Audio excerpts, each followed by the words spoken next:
joining us to Storytelling as Evangelism with our presenter, Reverend Edmund Harris, who's also one of our ECF Fellows. We are so glad you are taking time out of your busy schedules this evening to join us. My name is Brendan Hunter. I am an Associate Program Director at the Episcopal Church Foundation, joining you from New York. So delighted to have folks from all across the country and abroad joining us this evening. If you haven't done so, please introduce yourself in the chat box. I just want to quickly give you an introduction to the Episcopal Church Foundation for those of you who may not be familiar with us. ECF is an independent lay-led organization whose mission and service is to support congregations, dioceses, and other Episcopal organizations with their leadership, financial, and strategic development. You can see our forward impacts up there on the screen. We have a wonderful variety of programs, including ECF Model Practices, our publication, the ECF Fellowship Partners Program. We just announced our 2016 Fellows today. If you haven't seen that, check that out on our website, as well as other services, including capital campaigns, planned giving, endowment management services. So again, check out episcopalfoundation.org if you haven't already, and to learn more information. And without further ado, it's my great pleasure to hand the reins over to our presenter this evening, Edmund Harris. Thanks, Brendan. I can't see anyone right this second, but I assume that folks are there. My name is Edmund Harris, and it's great to be with all of you tonight for this conversation, and I hope it will be a conversation. I have some things to say, but I look forward to learning from all of you as well. Just a little bit about me. So I just got installed as director of St. Peter's Episcopal Parish, which is in Seattle. I've been here for a little over a year as priest in charge, and then they decided to keep me. So I'm going to stick around for a bit as rector, and looking forward to that.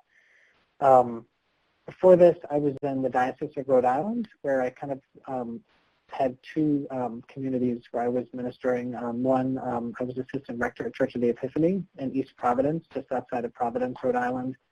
And then also I started a new church community called Church Beyond the Walls, which is a street church community. It's now a mission of the Episcopal Diocese of Rhode Island.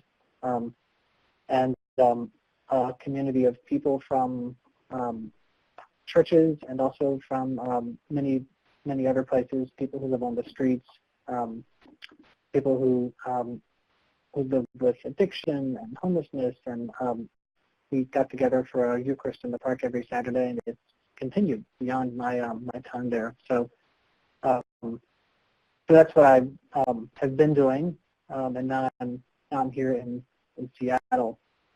Just move this slide along.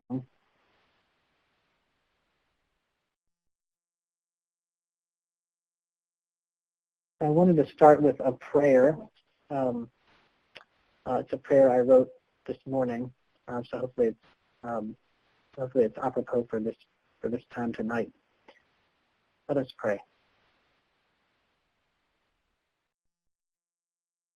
O God, it has been said that we make sense of our lives by finding a story to tell of them. We thank you for the gift of our story, for your story and also for our stories.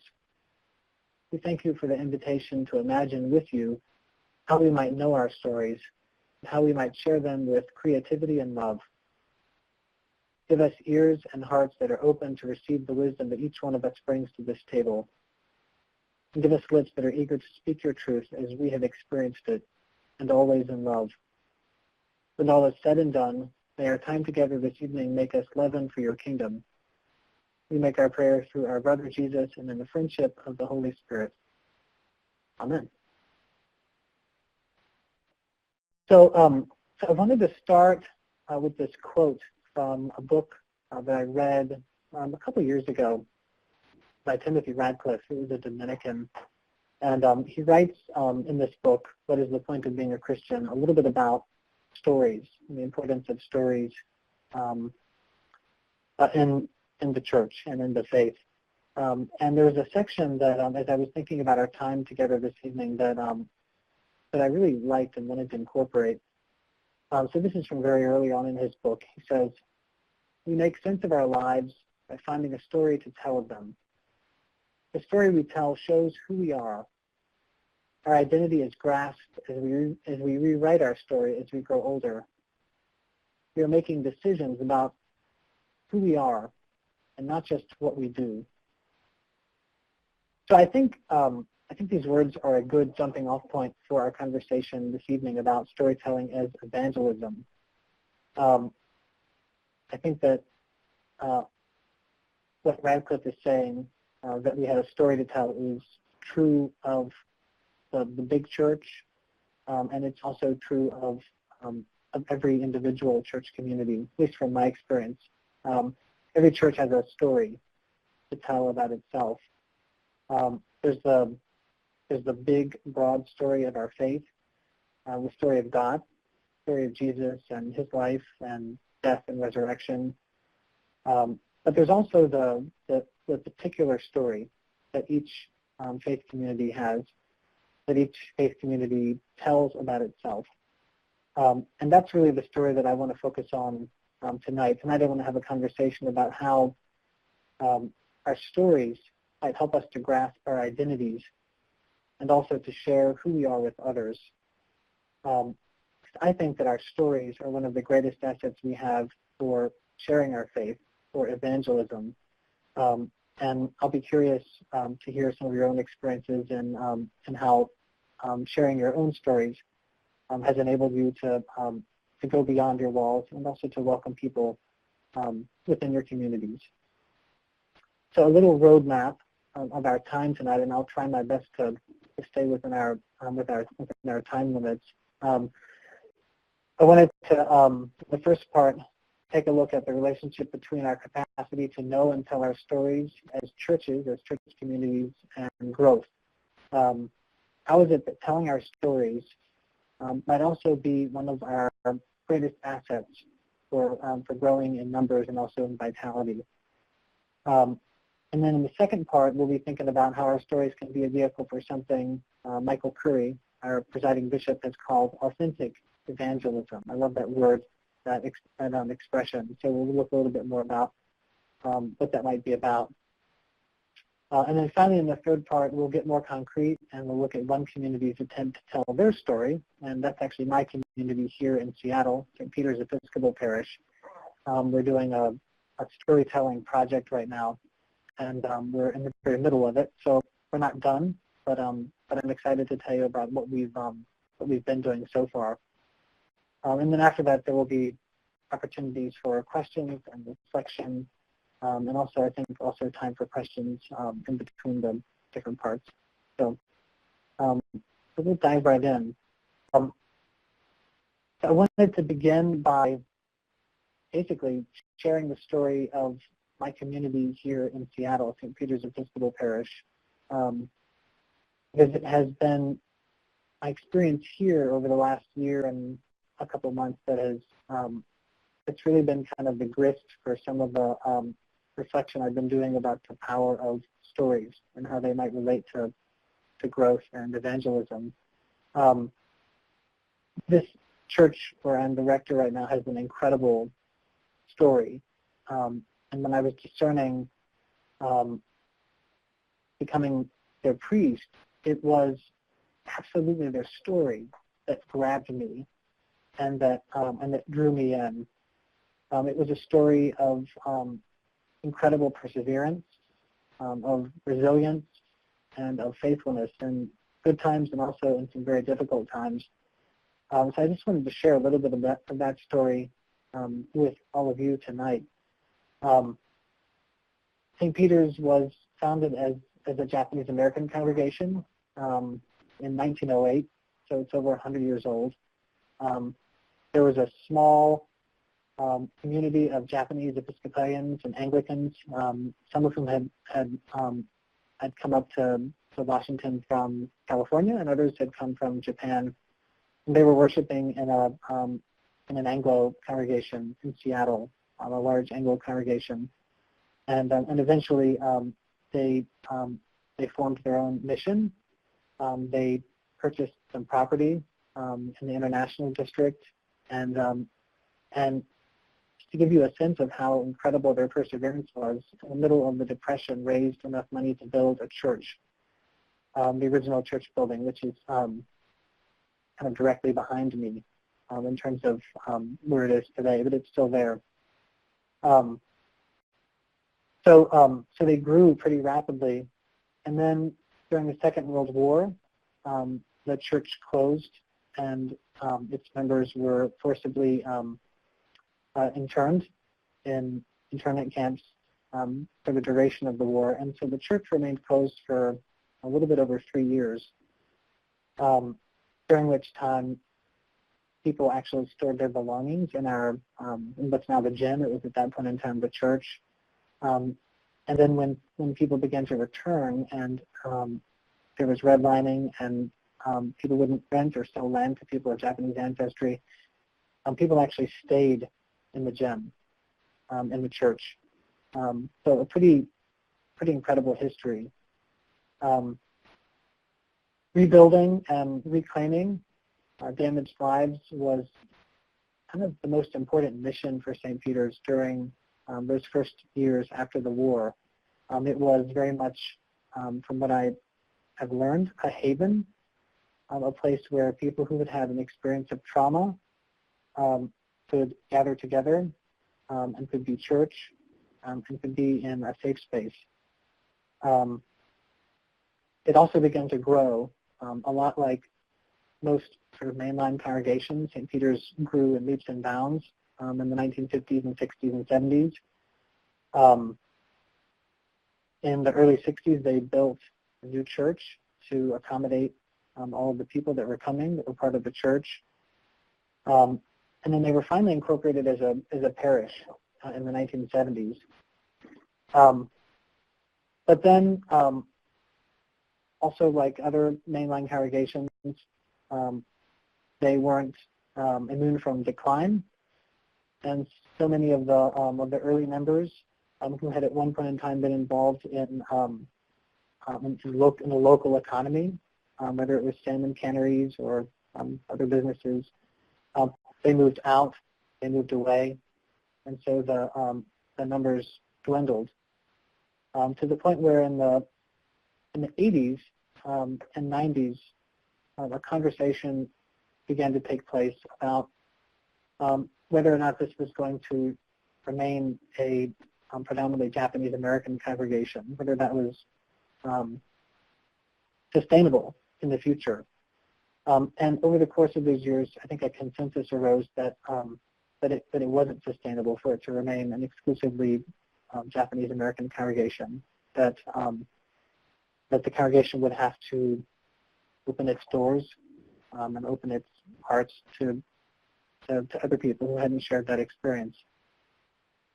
So I think the last probably 3 decades have been ones of transition here, ones in which the St. Peter's community has been wrestling with their identity, with who they are, with why they're here. And I think over the course of this time, the story has been passed down and is still with us today. And the question is, which I'll talk about a little bit later, how are we called to tell this story at St. Peter's today? So when St. Peter's called me as their priest a little over a year ago, the very top of their hopes was a desire to grow. I think like a lot of small mainline congregations, they were feeling vulnerable. They're very aware of the narrative of decline, some fear of closing, and feeling a little bit like this was it. This is our opportunity to sink or swim. And we talked a lot about this throughout the interview process, and about their desire to discern who they were in the year 2015. Why did they exist? And what became clear for me over the course of the interview process was that this was a community with an incredible story and with an incredible reverence for their story. It was very clear very early on that this story was one of their most precious gifts. It wasn't my story to tell. It was their story to tell, but it was a precious gift. And I sensed very early on that, that any growth that St. Peter's would accomplish in numbers or vitality would need to move through that story, would need to attend to that story, would need to maybe tell that story again in 2015 or 2016. That story was going to be at the heart of the future and the heart of growth for St. Peter's. So I have this image of the hamster wheel here because from my experiences, it's an image for how many churches are operating, especially these days, especially churches who desire to grow. I think many churches kind of get on the hamster wheel. They want to grow, but they're busy doing many things, trying to stay afloat. But they don't take the time all the time to pause and to ask questions about identity and about meaning. And I'll never forget, around the time I started at St. Peter's, my friend Regina, who's a priest in the Diocese of Massachusetts, sent me a book called Hit the Ground Kneeling by a bishop in the Church of England named Stephen Cottrell. And it's a contemplative sort of take on leadership. And Cottrell really pushes back against the whole idea of hitting the ground running. And actually what you need to do in leadership is to pause and to attend to what is. Not just try to do a lot of things, but to really to attend to what is. And to take stock of what is. And in my prayer about St. Peter's, I had a sense that this is the way that we needed to begin here, not just to get busy inviting people from the neighborhood to come and join us, but first to do some real soul searching, to figure out who us was in 2015, 2016, so that we could be prepared to welcome people. Because we knew who we were, we knew our identity, we knew our story. Or to go back to Timothy Radcliffe's words from a few moments ago, to take some time and make some decisions about who we are and not just about what we do. So with that, I think I can open it up for the questions, if folks have questions before I move on to the next part. Yes, so thanks, Edmund. If anyone has any questions or comments, please go ahead and put those into the chat box. We did receive a question. They just want to make sure we got the right book title in there, and I think I got it correct, but Hit the Ground Kneeling, was it, by Stephen Cottrell? That's right. Yeah, and I'll have, I think I have it at the end. I have a page of recommended reading or whatever. So. Great.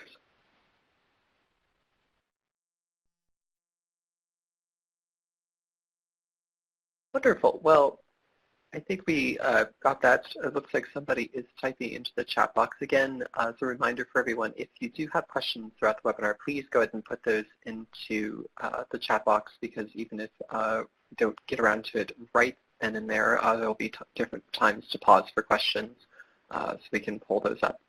So Betsy just put in the chat box, what did the priest of St. Peter's do during the interment? Was he also interned? So, my understanding was that the community, I'm not sure what happened to it wasn't a rector, it was a vicar at that time. I think he did go to the camps, but there was a seminarian who had been part of the community, who I think was actually ordained in the camps.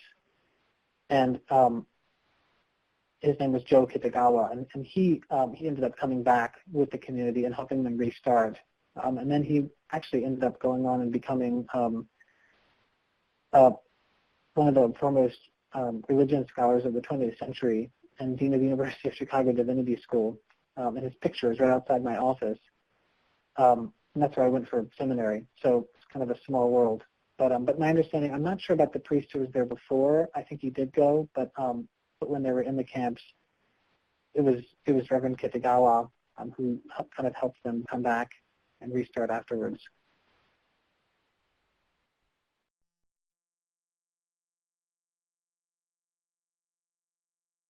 Hey, thank you. And looks like we have two more folks who are typing into the chat box. Betsy has another question asking, how was the church and the belongings there kept safe during the internment? Yeah, so belongings, a lot of them were stored, both people's personal belongings and also the church belongings inside the church, or what's now the gymnasium. I think there was some tampering, but I think in general, from what I've been able to hear from people, that most of the stuff was just stored in the church, and it was kept until after the war. I mean, people had a very limited amount of time, from what I've read, to store their belongings or to sort them out before they had to leave. So people who are members did so in the church. Great. Well, and Christy just asked how you're sharing this with the community around you, which I think is what you're going to be moving into next. So again, hold that thought, Christy. If you want to go ahead and keep typing other questions in, we can get around to them later, but I think we'll go ahead and start moving on. Sure. Great. All right. So, so I wanted to begin the kind of second part here with words from our new-ish presiding bishop at his installation last November in Washington. Some of you might know Bishop Curry has made evangelism one of the kind of the hallmarks of his ministry. It's a priority for him, and also finding a way that that Episcopalians can engage with evangelism, which that word has often been scary for a lot of Episcopalians. So this is from his installation sermon. Bishop Curry said, "I'm talking about a way of evangelism that is genuine and authentic to us as Episcopalians, not a way that imitates or judges anyone else. A way of evangelism that is really about sharing good news. A way of evangelism that is deeply grounded in the love of God that we have learned from Jesus. A way of evangelism that is as much about listening and learning from the story of God, of who God is in another person's life, as it is about sharing our own story. A way of evangelism that is really about helping others find their way to a relationship with God without trying to control the outcome. A way of evangelism that's authentic to us. We can do that." So one of the things that I love about the way Bishop Curry talks about evangelism is that he gives us permission to find a way of doing evangelism that feels genuine, that feels authentic to us as Episcopalians. At the same time, though, he talks about evangelism as sharing our stories. He doesn't let us off the hook from evangelism, but he talks about it as sharing our stories, and also talks about it as listening to the stories of other people. So there's this mutual listening and also sharing of stories. It's not about standing on a soapbox with a Bible in hand.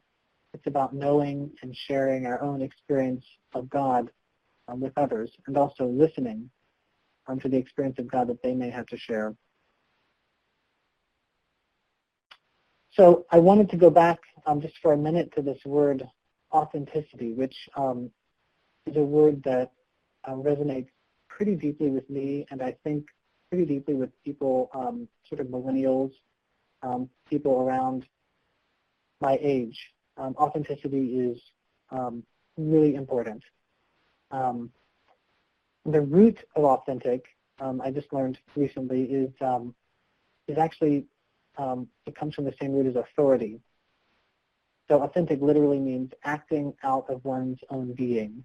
That's what the root means, acting out of one's own being. So I think this suggests that the quality of authenticity means that one who is authentic knows themselves. They know who they are. They act out of their own being, out of their own story. And I think this carries a lot of authority, especially among people my age, but I suspect around a lot of different people. The people that act with authenticity, they carry a certain authority. If you think for a moment about someone that you respect a lot, someone that you've seen as authentic. So often, at least from my experience, authentic people are people who know themselves. They know who they are. They know their story. And this carries a lot of authority, especially today when authenticity can seem pretty scarce, even in some churches. I think sometimes people are afraid to be authentic in church.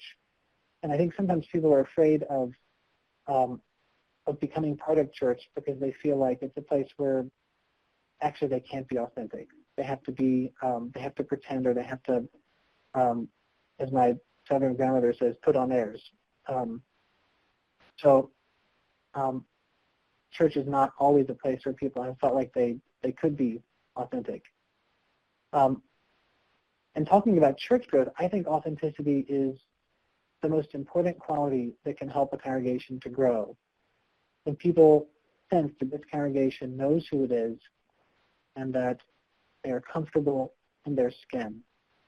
I think you can have a great web page, you can have an amazing choir, you can have awesome programming, you can have a compelling priest. But I think if people sense that church isn't authentic, that growth is going to be really difficult.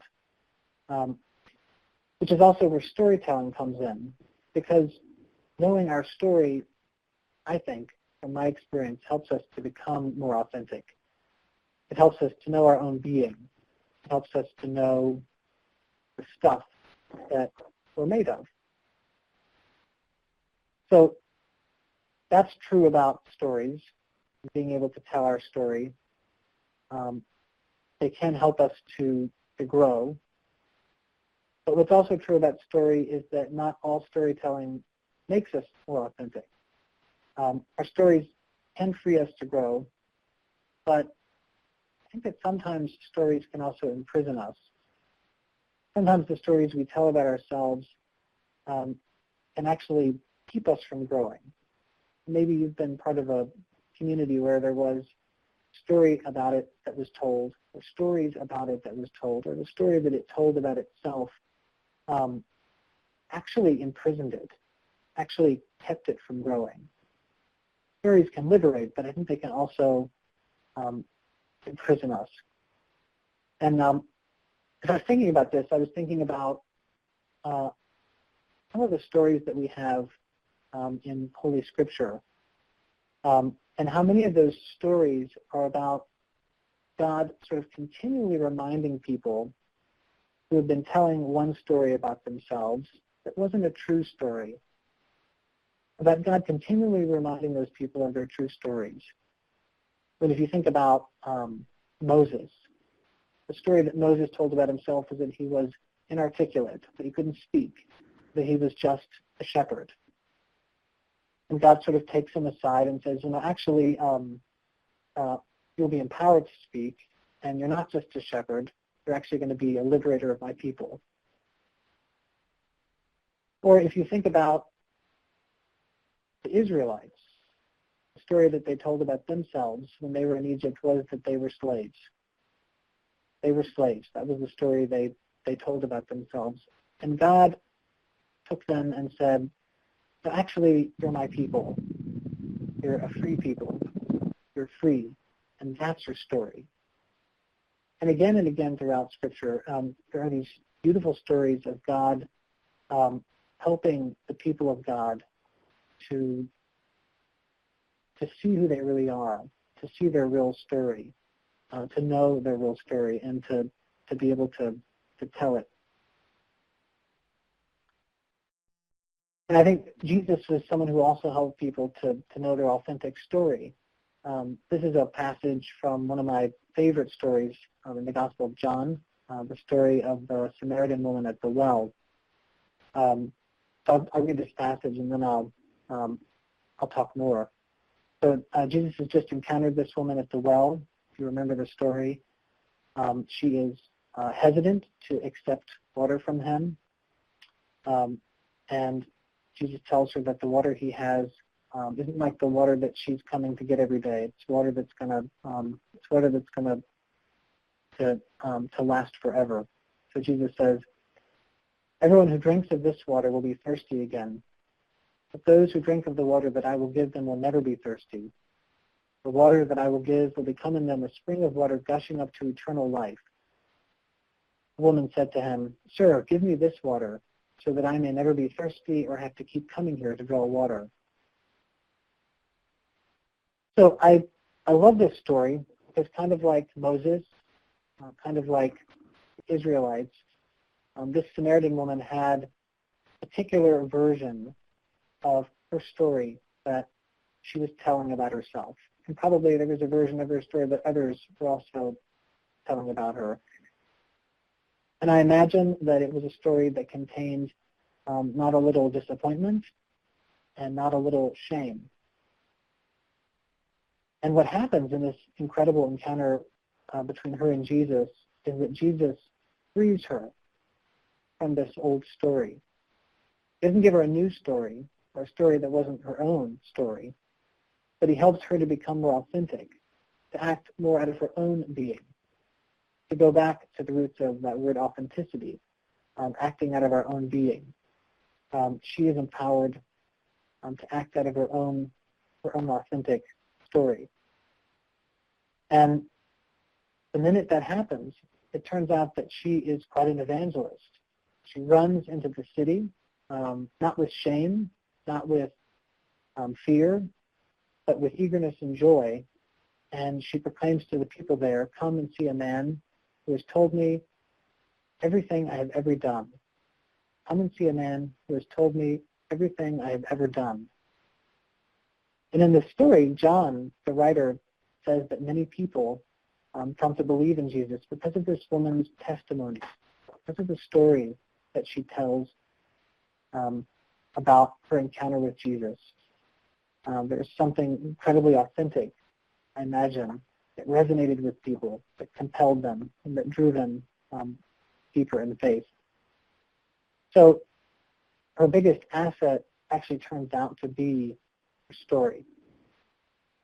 It was a story of shame and disappointment, and in her encounter with Jesus, she is empowered to retell it, to tell it in a new way. And I love this story because I think it's the perfect image of what authentic evangelism looks like. Knowing our story and being able to share it. That's what the Samaritan woman did. She came to know her story, and she was empowered to share it. And in the next section, we're going to look at one effort for one community to know its story and to share it, which is my community here in Seattle, St. Peter's Episcopal Parish. But I think before we dive into that section, I'll take just a minute or two if there are any questions.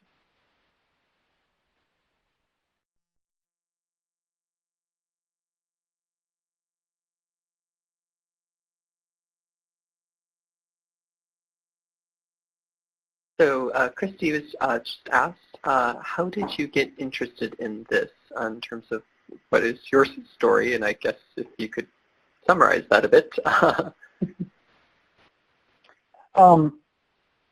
What is my story? That's a big question. So I think I got interested in this. Well, the story of St. Peter's wasn't sort of the typical story of the average church, of the average Episcopal church. It was a story of a community that had faced some pretty incredible discrimination, and had worked through that. And I knew when I was first coming here that resonated with me in a very deep way. I'm an Anglo person myself, so I can't imagine what it's like to face the kind of systematic discrimination they faced because of their heritage. But as a gay person myself, there was something very deep in that story that touched me, and that kind of connected with parts of my own experience, my own story as someone who hasn't always felt welcome, even in church, but who's felt called nevertheless to persevere, to stick it out. And I remember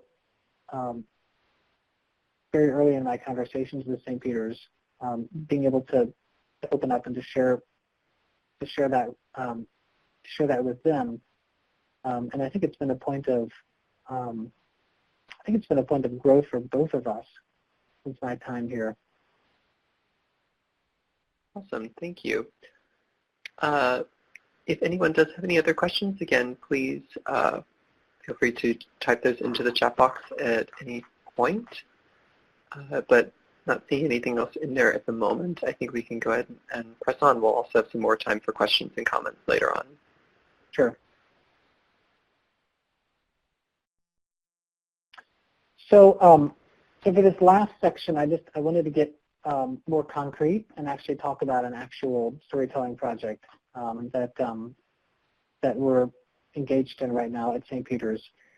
I felt really fortunate because when I came to St. Peter's, I still had 2 years left of my funding from ECF as part of my Transformational Ministry Fellowship. I had used the first year of the funding to assist with getting the street church community that I talked about a few moments ago, Church Beyond the Walls, off the ground in Providence, and with the ministry there. But then I ended up relocating to Seattle. My spouse, Michael, teaches theological ethics at Seattle University. So we relocated, and I was unemployed for about 8 months, searching for a community, and then found St. Peter's, and had this funding, which kind of empowered both me and the congregation to think about a creative project that we might do that would benefit us, but that could also be shared more widely in the Episcopal Church. And what became pretty clear to all of us very early on was that we really needed to engage this story and to find ways of telling it for our own sake, but also because it was one of the most incredible gifts that the community has to offer to draw other people in to the life here. So, I think about the last 9 months or so, we've been engaged in an effort to tell our story through a project that we're calling the We Are St. Peter's Project. And one of the things we did very early on was we made this one of our 3 parish goals for 2015-2016, so that it was kind of baked into our programming, baked into just our hello? Sorry. So that it was a priority for us, and it was part of our life over the coming year. So we made this goal to invite and equip the congregation. So what piece would what happen? Yeah. So you are saying that they were very pleased. I just encountered some interference. Seems like it's gone now. So the heart of this storytelling project, the We Are St. Peter's Project, is it's an interview project, and our goal is to interview every member of the congregation. So that's from age 7 to 102, and everyone in between. People who've been a part of St. Peter's for generations, and also those who are relatively new to the community. Our goal is to, now in the year 2016, to tell this story together as the community that the Holy Spirit has brought together in the present, right now. And so that story is engaging a pretty amazing history, but also it's very much a story of what's going on in the present, because not everyone has been here for as long as others have. So So basically, these are the questions up on the screen now. These are some of the questions that we were asking people in the interview. I'll just highlight a couple here that I think are some of the most that have sort of inspired some of the most impactful responses from people. In a couple of minutes, can you share a little of the faith journey that has led you to where you are today? Who is Jesus to you and why does he matter? How does St. Peter's help you to practice your faith? Can you tell a story or stories about an experience you've had at St. Peter's that you think shows what kind of community St. Peter's is? So these are the kinds of questions that we've been asking. These interviews are filmed. They usually take place on Sunday after our hospitality hour, which is basically a full-on lunch at St. Peter's with tons of food. After that's winding down, we have kind of, like I say, baked in an interview project into our Sunday routine. And I think right now we've completed about 24 interviews, some of those with multiple people, some with just one person. And our hope is that there will be a couple different fruits of this part of the project. One of the most incredible fruits that I've already seen from it is just building a relationship between me and the congregation. I think people have been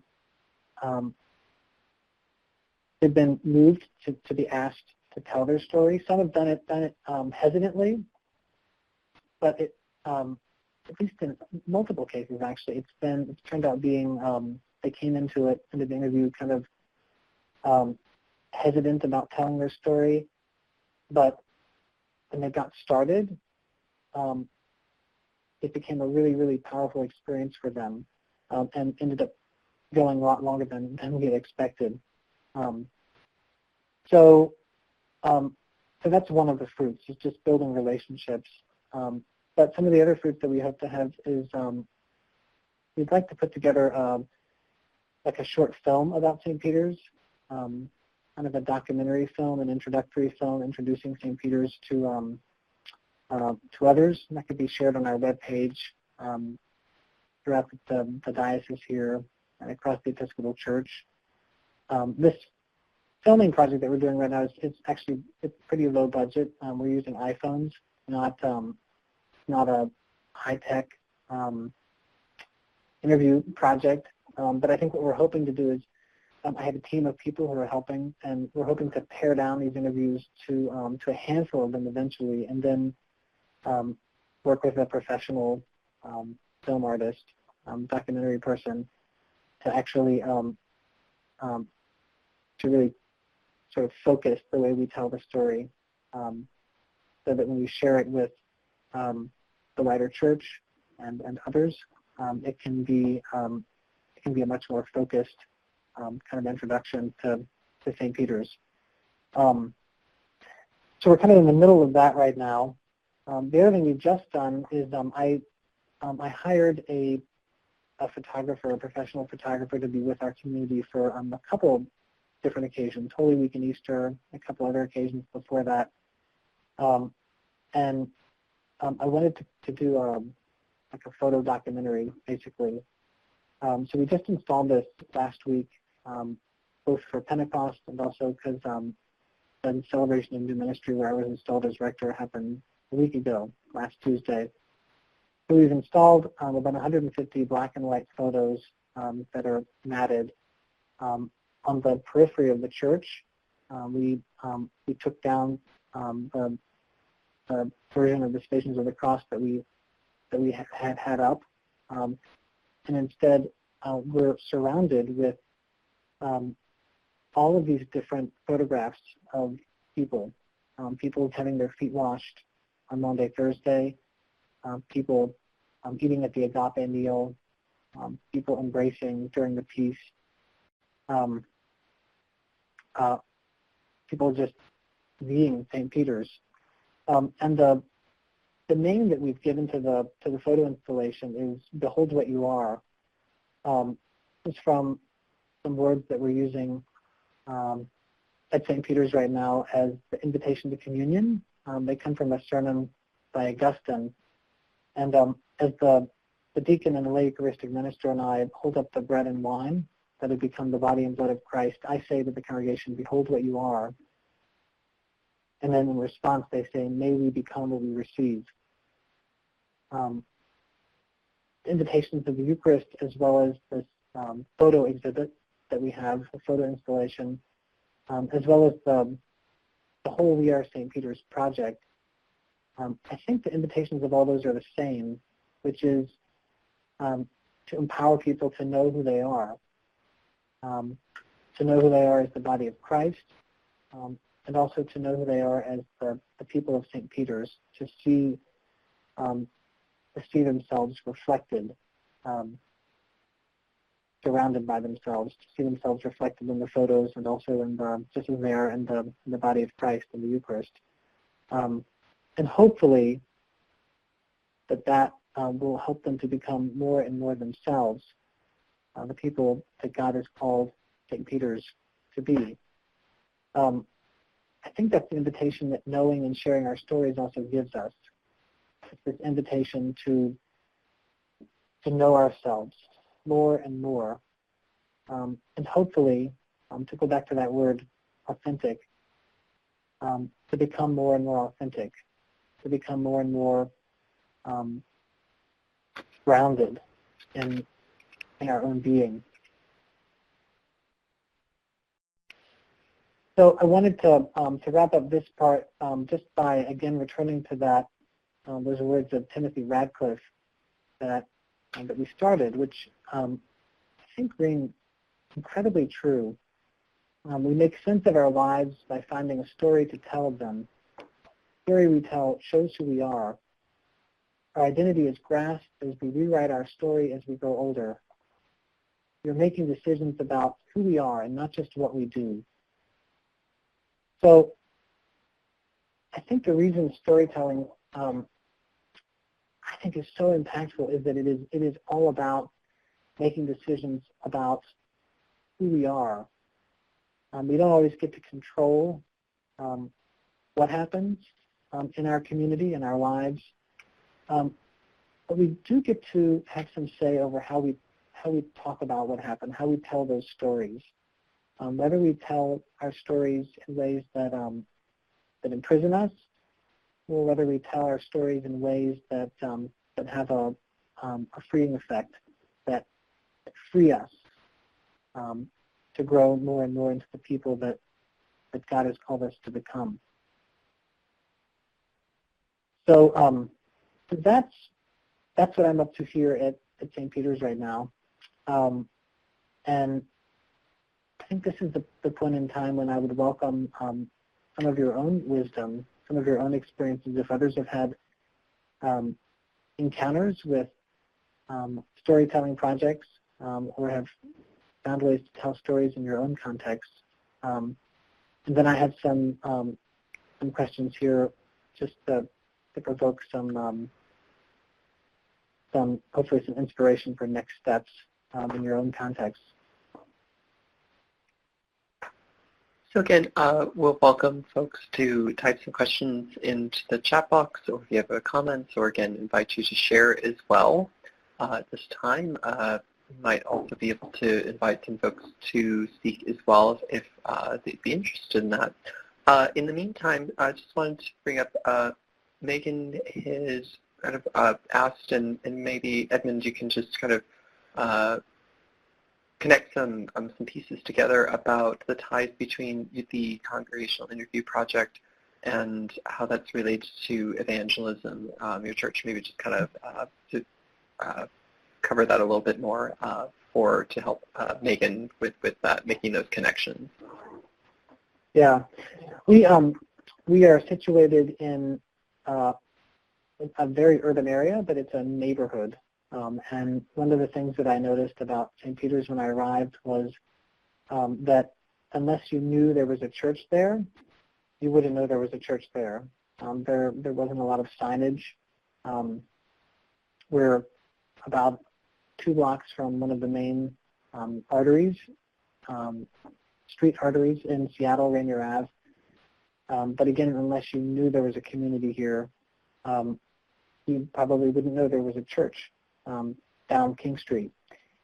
So so that's been kind of one of the challenges is to have a story that this community wants to be sort of be more public about, to have a story that they want others to find. I think we're a family-sized church, and everyone has a role to play. Everyone is very engaged and part of the community, and some people have been doing roles for many, many years.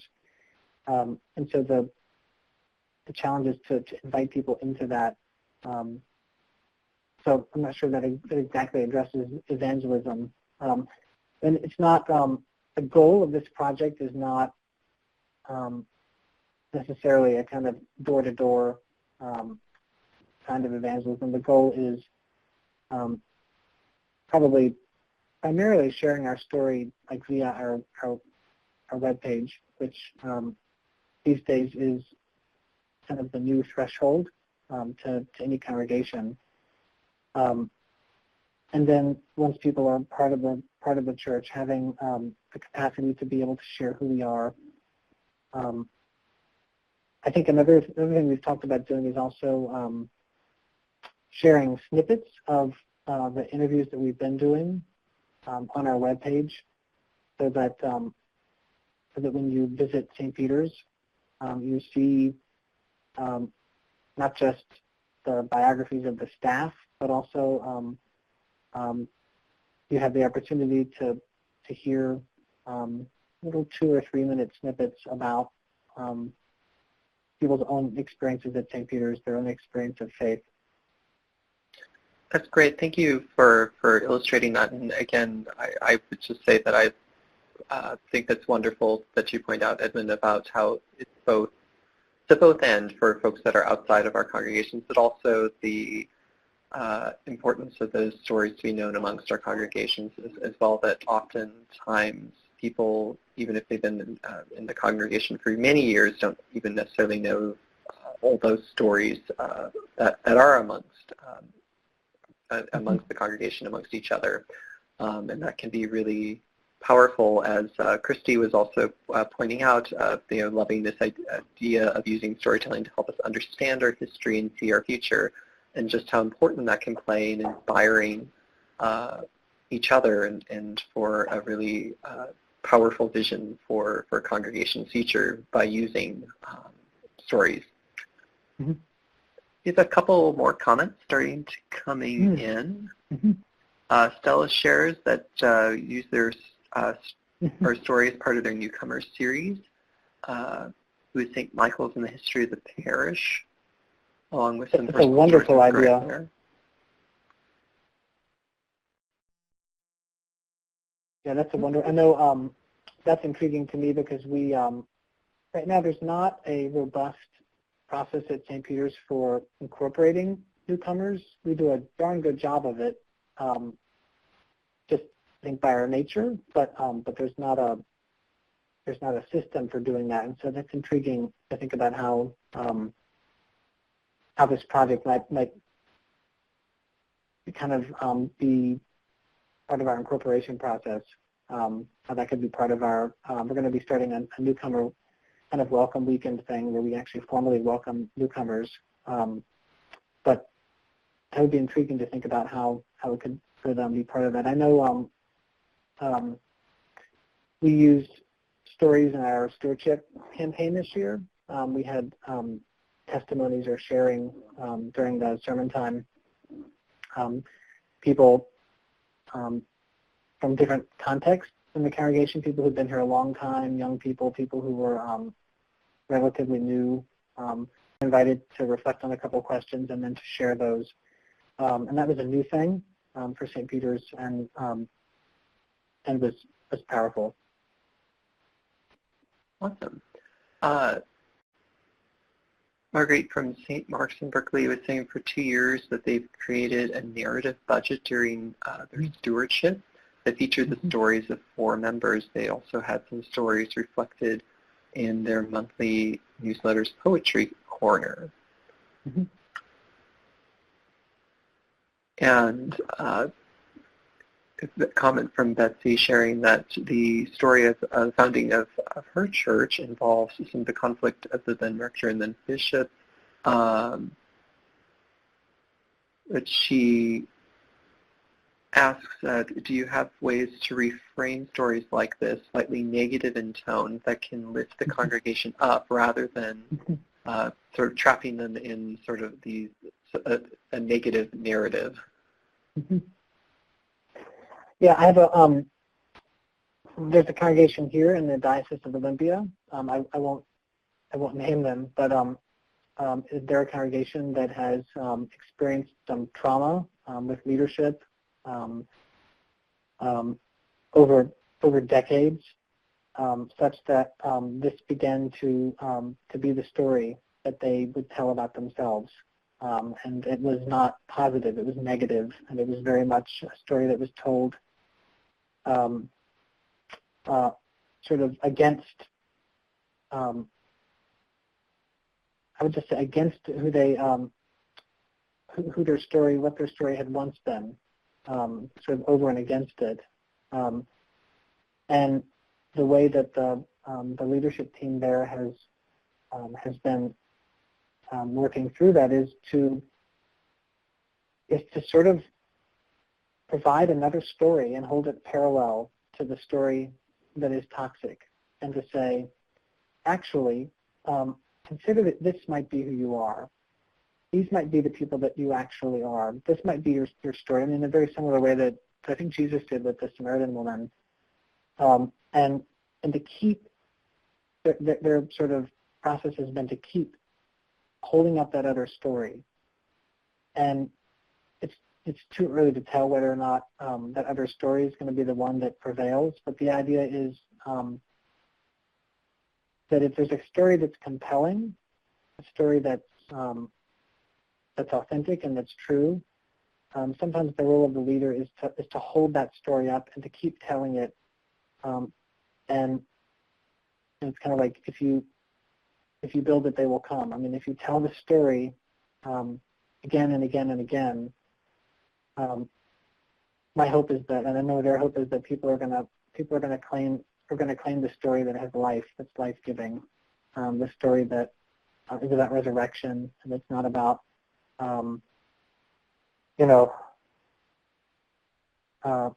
it's not about healing that can't take place, or about past wounds and stuff. Great. Well, thank you so much, Edmund. I realize that we're closing in on our time, and we do have another question or two in the chat box, which I think you have a moment we can address just after we wrap up. But want to just quickly note for folks, again, thank you so much, Edmund. This was just an amazing presentation, such a powerful witness that you have to the story and its effectiveness in our congregations and for our evangelism. As everyone has probably, some of you have already seen, a survey link inadvertently already went out into your mailbox earlier this evening. So if you've already located that, great. If you haven't already, search back a little bit in your inbox to take the survey, click open that link, and just take a moment of your time for that. It's so valuable for us to be able to get your feedback for planning our webinars every year, and we will also share this feedback with Edmund as well for him. I also just want to take a quick moment as well to point out that Edmund is one of our ECF Fellows. He's a 2013 ECF Fellow, and the ECF Fellowship Partners is actually the Episcopal Church Foundation's longest running program, in existence since 1964. And supports emerging scholars and ministry leaders in building up the next generation of leadership in the church. Edmund is one of the many wonderful people that we have identified and want to support and uplift for his incredible transformative ministry, some of which you've had the chance to hear about. I'd encourage all of you to take a moment to check out the ECF Fellowship Partners Program, which I'm just putting that link into the chat box right now, and check that out. Again, the 2016 ECF Fellows were just announced today. We're really excited about our 4 new fellows and look forward to being able to offer opportunities to share their stories as well with you in future. So with that, thank you again so much, Edmund. Thank you all for taking the time out of your schedules this evening, and have a wonderful evening. Good night.